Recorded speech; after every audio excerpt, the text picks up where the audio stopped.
Hello everyone! Today's writing lesson is really important, so make sure you're paying attention.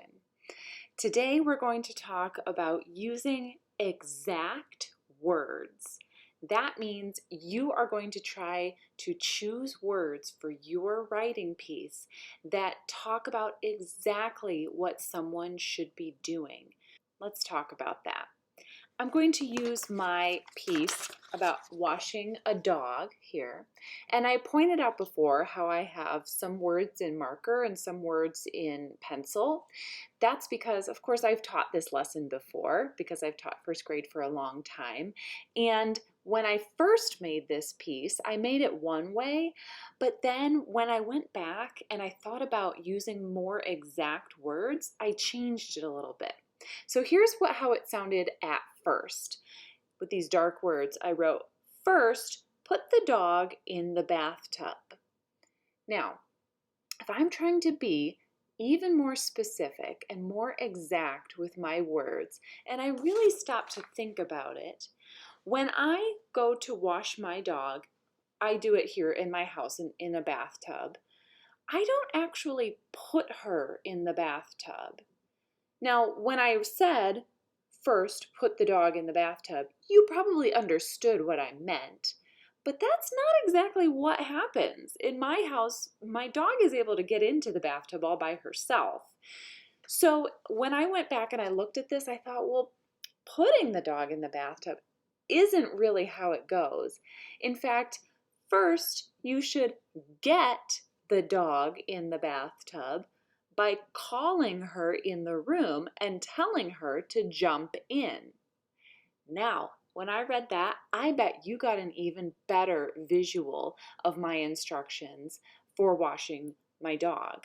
Changing the word from put to get and adding the rest of these words really helps my reader to understand exactly what I'm talking about. Here's another example. Next, I wrote, next, get the dog wet. Now, when I say get the dog wet, you probably basically understand what I'm talking about, right? You get water on the dog. But I'm trying to be as specific as possible. And at my house, I have a little sprayer for my dog. So I don't just get the dog wet.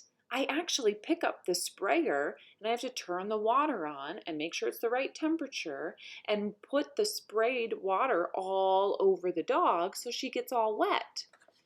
So I went back and I changed my wording a little bit. Instead of next get the dog wet, I wrote next turn on the water and spray the dog with a sprayer. See how that gives you an even better visual of what I'm talking about? If you've never given a dog a bath before, then you need more specific instructions than what I originally wrote. Here's another example. I wrote, then put soap all over the dog. Scrub her with your hands to make bubbles. Now that step sounded pretty good, actually. When I went back and I thought about making my words a little bit more specific, there was only one word that I felt like needed to be changed in that step, and that was the word put.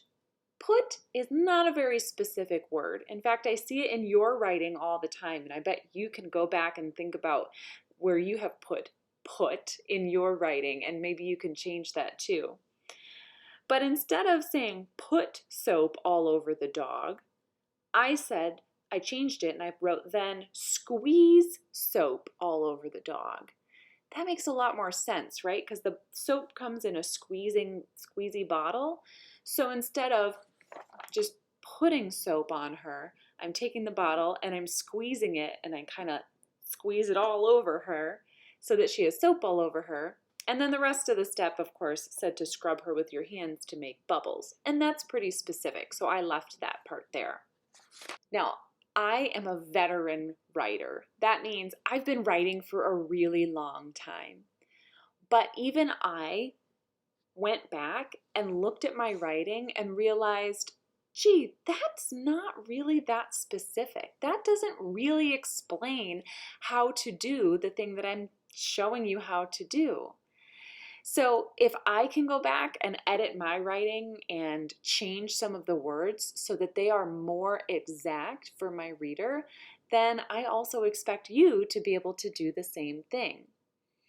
Today, I'm going to challenge you to not start a new piece right away, but to go back to one of your old pieces and see what you can change to make it more exact. A good place to start is anytime you wrote the word put, see if you can find a word that is even more specific. Remember, here I wrote first put the dog in the bathtub, but I changed it to first get the dog in the bathtub by calling her in the room and telling her to jump in. Down here, I also wrote the word put, but I changed it. That's a great place to start. See if you can just change a couple of your words or even add some more words to at least one of your pieces today, and then you can start a new piece if you're ready to do that. I'll be looking forward to reading your edited pieces or the pieces that you've changed to make more exact in Seesaw when you post them there. All right, I'll see you on Monday for another writing lesson.